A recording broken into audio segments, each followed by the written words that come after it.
These days, overpowered anime villains aren't a thing anymore. They can always be surpassed by the MCs either through the power of friendship, top no jutsu, or just straight up ass-pull powers that sometimes leave a shit stain on your brain and you're just like, what? No! How did they do that? Anyway, hi folks, Griffin here from Animepill, and today we're going to be talking about the top 10 most powerful anime villains that are just straight up nightmares, both for the viewers and the main characters. Francis Scott Fitzgerald, Bungo Stray Dogs. Imagine converting your money into power. That's how Genshin Impact feels like whenever they pull a 5-star character on their 6th constellation. Francis Scott is one such character. His power is unrivaled, and he's incredibly strong simply because he can have the power equivalent to the amount of money he spends. So basically, he's a typical gacha player. Port Mafia's vampire guy and the armed detective agency's White Tiger had to combine their forces to eliminate this one wailing threat. If only this guy invested in Dogecoin, he would have won. I know it, because Elon Musk is never wrong. Altair Recreators. Altair is one of the creations that, well, isekai'd themselves into the world. Well, it's not quite like an isekai anime, as Recreators is basically an anime about manga authors' works and other fictional characters being reborn into the world of humans, like seriously, normal humans. Altair's creator was bullied for her artworks and committed Sudoku via train. Some of the fictional characters are coming to life. Altair is one of these characters that appeared to the world. She's an excellent overall fighter, capable of brutally beating her enemies, using a lot of her abilities that are beyond the other fictional characters' powers. She's basically invincible to them since she has a lot of powers at her disposal. She can also manipulate the natural laws of other worlds, making her an incredible threat to both humanity and the other fictional characters. And, Meteora is best girl. All for One, Boku no Hero Academia. Gosh, I love this anime. All for One is one of the main antagonists in the series and the leader of the League of Villains. All for One boasts a lot of abilities simply because he's the Crollo Lucifer of My Hero Academia, stealing quirks for his own use, which I think is so freaking awesome. It took a lot of heroes to try and defeat him, but it's all for naught, as he was easily able to overpower them with his ridiculous abilities. Now you won't be able to save anyone. You've been relegated to the sidelines, doomed to watch society fall apart as villains flourish because of your own arrogance, powerless for the rest of your days. So tell me, how does that feel, hero? The only thing that managed to subdue him is the combined efforts of Deku and All Might, as they deal out the United States of Smash to totally pulverize him. That was such a cool scene. Cars, JoJo Bizarre Adventure. Oh god, this guy. Cars is the leader of the Pillarmen, the bodybuilding gods, and race of intelligent people that lived underground due to their weakness against the sun. Cars is an immortal man with a lot of abilities at his disposal.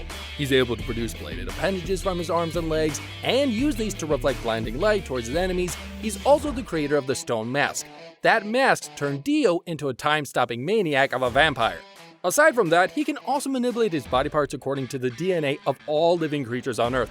He's basically a god at this point, and well, he's even revered as one.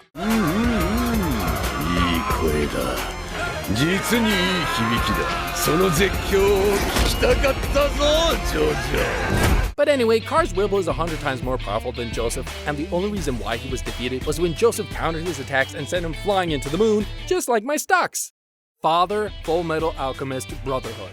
Father is the culmination of absolute power, a being that's trapped inside a flask that managed to manipulate both von Hohenheim and the king into turning a large transmutation circle, promising power by doing so. But instead, the thing managed to gain power by sacrificing hundreds upon hundreds of souls, allowing himself to manifest into a being with human flesh.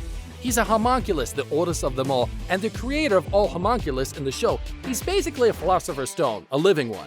He can create things out of thin air, and his alchemy is unparalleled. He's so crazy, he tried to eat God so he can obtain its powers. Gilgamesh Fate Series. In epic mythologies of old, Gilgamesh is a Sumerian king of Uruk, who sought to become immortal. In the Fate series, he's a cocky millennial-looking cunt, who is dubbed the King of Heroes. Ugh. Gilgamesh's powers include being able to harness the noble phantasms of the heroes using the power Gate of Babylon. He's incredibly charismatic to some, and he's super fucking annoying to look at due to his jock college Chad attitude. Ugh. But that's how villains are. Gilgamesh ain't a king of the heroes for nothing. Madara Naruto. Madara is one of the most powerful shinobi in history, recognized as the strongest Uchiha in his lifetime and for decades after his death. He's a child prodigy that awakens his Sharingan early on, and the only shinobi that can stand against Hashirama Senju, a shinobi god. When Obito operated under Madara's name, fear of Madara's power forced the 5 great shinobi countries and the neutral land of Iron to band together and trigger the 4th Shinobi World War. As it was noted, Madara's name itself was power. After his return from death and various enhancements, Madara was able to decisively defeat thousands of shinobi, the 5 Kage, and the 9-tailed beasts all at once, respectively. I still have no idea how this guy died. I don't get it. Beerus, Dragon Ball Super. Beerus, while not really a villain, he is one of the reasons why Goku and the fighters of Universe 7 are fighting the Tournament of Powers. Don't jump on me, Dragon Ball fans. Beerus is a literal god of destruction, being able to eliminate entire planets or galaxies out of existence. There's no reason why we shouldn't put Beerus in here. Even Super Saiyan God Goku can't defeat him.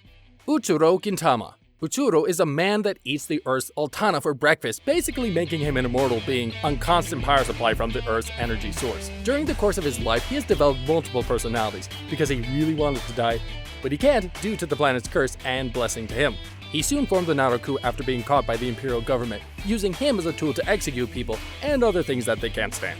500 years later, he's an incredibly powerful swordsman.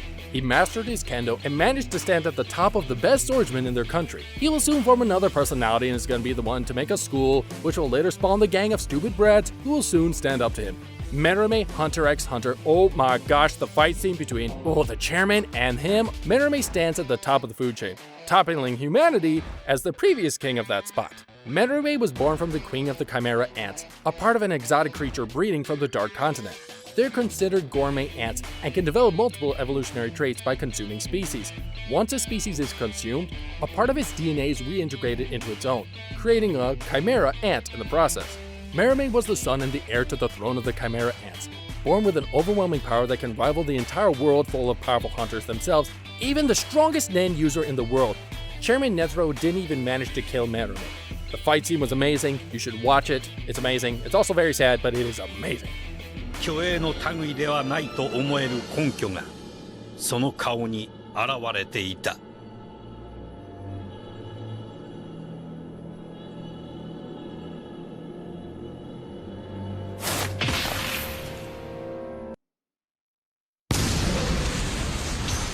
Well, I hope you liked this video. If you'd like to see more, consider subscribing to our channel. If you like this video, leave us a like and tell us your favorite anime villains. We do content like this regularly, and we'd like to hear more from you guys. Thanks for watching, and see you in the next video!